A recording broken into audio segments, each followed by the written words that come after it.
tore me apart. But I learned an important lesson. You can't count on anyone. This is Buddy, or as we know him, Syndrome. Syndrome is the main antagonist of the Pixar superhero film, The Incredibles. His backstory involves him idolizing Mr. Incredible and wanting to join him in superhero work, and being completely heartbroken when his childhood hero tells him to go away. I work alone. After that, he spends his whole life dedicated on revenge. Syndrome is the perfect example of a broken villain. A broken villain is a character that turns to evil after having a horrible experience happen to them that causes them to go crazy. Namely, a loss of loved one or a heartbreak. Jason Voorhees may seem like a crazy murder machine on the surface, but he only does these violent things because of his past. Jason was deformed as a kid, and therefore he was bullied by everyone around him to the point of being killed by it. His mother Pamela was the only person to ever show him love, and he had to see her die. That sets him off. He starts to hear his mother's voice in his head, and once he grew up, he went off to kill the person that took his mother from him. After that, he just wanted to be left alone, so he followed in his mother's footsteps by killing anyone that stepped foot in Camp Crystal Lake, hoping that with enough bloodshed, it would deter people away. He never leaves his campgrounds unless absolutely necessary, because Part 8 is not canon. Another broken character is Tai Lung from Kung Fu Panda, a man who spent his entire life to prove his greatness, and with one head shake from a turtle, his life's work became useless. He was promised greatness, he was promised power, and he never got the one thing he actually worked towards. As much as I love broken villains, there's something so satisfying about characters that are evil simply because they feel like it. 3 examples of pure evil are the Ink Demon, Freddy Krueger, and Carnage. These characters do horrible things to other people for their own self-interest. And that's what I will be talking about today.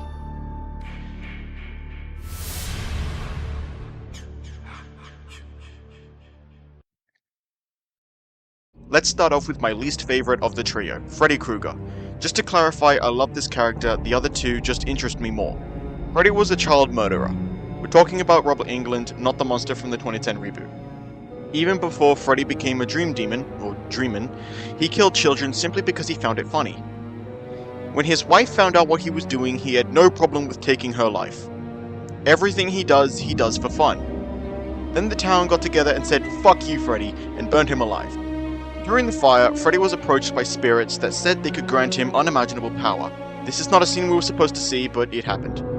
After that, Freddy became the god of nightmares, an entity that can enter people's dreams and torture them. And if you die in the dream, you die in real life. Everything he does with a grin. He cracks jokes, laughs, and mocks his victims. He purposefully makes the death slow and painful because it brings him joy to know his victims are suffering. One kill he committed involved a hearing aid that fuses with his victim's head, giving them super hearing to the point of a needle falling sounds like a missile. And Freddy continues to make as much sound as he can to the point of the guy's head exploding. Freddy has an ego. He thinks that he's the strongest and only he can have fun, so when Jason starts to take his victims, Freddy is clearly upset to the point of screaming about it. She's mine! Mine! So he sets off to kill Jason, and fails. Our next killer is the Ink Demon from Bendy and the Ink Machine. Bendy is a little bit different. Despite constantly smiling, he doesn't kill because it's fun, he kills because he wants power. When Joey Drew tried to make a theme park called Bendyland, which was not his idea by the way, he tries to use the ink machine to bring his characters to life. He first started off with the dancing devil himself, but instead of a cute Mickey Mouse inspired goofball, what came out was a soulless, cruel, violent monster. Bendy has no emotions, so he feels no remorse for the people he possesses or absorbs. He can take your life in any way he feels like, mostly going for efficient and quick, like stabbing or decapitation, or he can possess you and turn you into a mindless drone, which he also does not care about. Sammy Lawrence used to be the music producer of the studio, and when he became an inky abomination, he was lucky enough to keep his mind, mostly.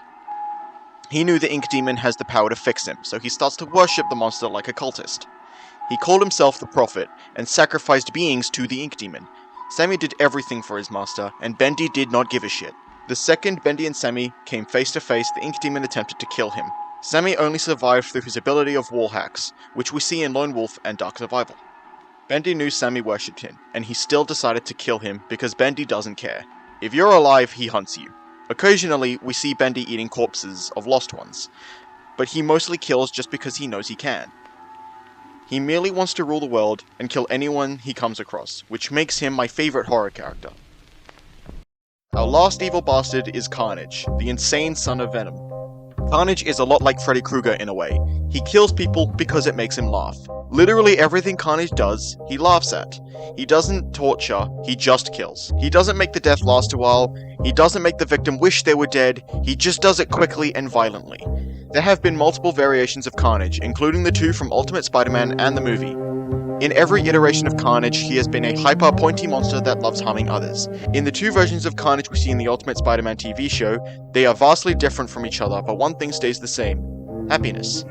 In the single episode simply called Carnage, Green Goblin kidnaps Peter Parker and injects him with the Venom symbiote, which for some reason turns red. This Carnage doesn't speak and simply makes high-pitched screams, a lot like the Venom from Sam Raimi's Spider-Man 3. He jumps around breaking everything just because it's what he knows. He's loud, fast, and destructive. He sets off to find Spider-Man, because Green Goblin does not know that Peter Parker is Spider-Man. And when Carnage breaks into Harry Osborn's house, multiple S.H.I.E.L.D. agents, including Nick Fury, alongside Spider-Man's team of heroes, the first thing he does is throw people around. It's obvious that the symbiote is enjoying the fight because he knows he's harming people. Carnage sort of has a psychotic, childlike mind, reckless and immature. In the 3-part episode called The Symbiote Saga, Dr. Michael Morbius and Dr. Octopus take a sample of Agent Venom to turn into what they called the perfect weapon. It forms into a humanoid figure without a host and gives himself the name Carnage. This one is more physically accurate to the original Carnage than the Peter Carnage was. He screams about causing chaos and has more sharp weapons. Peter Carnage has claws, a few spikes on his torso, and a lot of tendrils. This Carnage has spike bombs, sharp whips, and an axe. In the entire fight, he was laughing like a person in an asylum. When he was being blasted by the sound cannons, it was obvious he was enjoying it. Even Spider-Man noticed that. He yelled about being the perfect weapon because he knew what was about to happen. When Carnage explodes, it becomes apparent to Spider-Man and Agent Venom why Carnage was so happy about dying. As they see red rain fall onto New York's surface, everyone starts to turn into Carnage clones, even infecting Shriek and Hulk. We even get to see Agent Carnage for a second. Carnage knew his detonation would infect thousands of people, which would in turn cause more harm to others, so he was all for it. The movie Carnage may be less accurate, mostly due to him and Cletus not getting along, but killed random people just for fun. He killed a lot of people in the prison, threw a random guy off a bridge, and ate someone's head, claiming it was a power up. Power up! In the prison break scene, he attacks one guard. The guard begs for his life, and you can actually see Carnage think about it. But once the guard says he has a family, Carnage kills him, knowing it would cause suffering to others.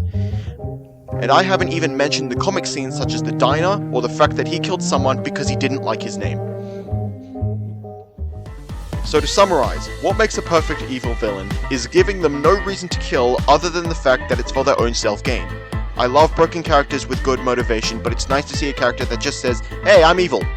Fuck you." I'm planning on making more videos like this one, so if you want to see more stuff like this, perhaps you'd like to subscribe. The more subscribers and likes I have, the more I'm motivated to make videos like this. And I also have gaming videos, so if that interests you, go check them out. Okay, bye.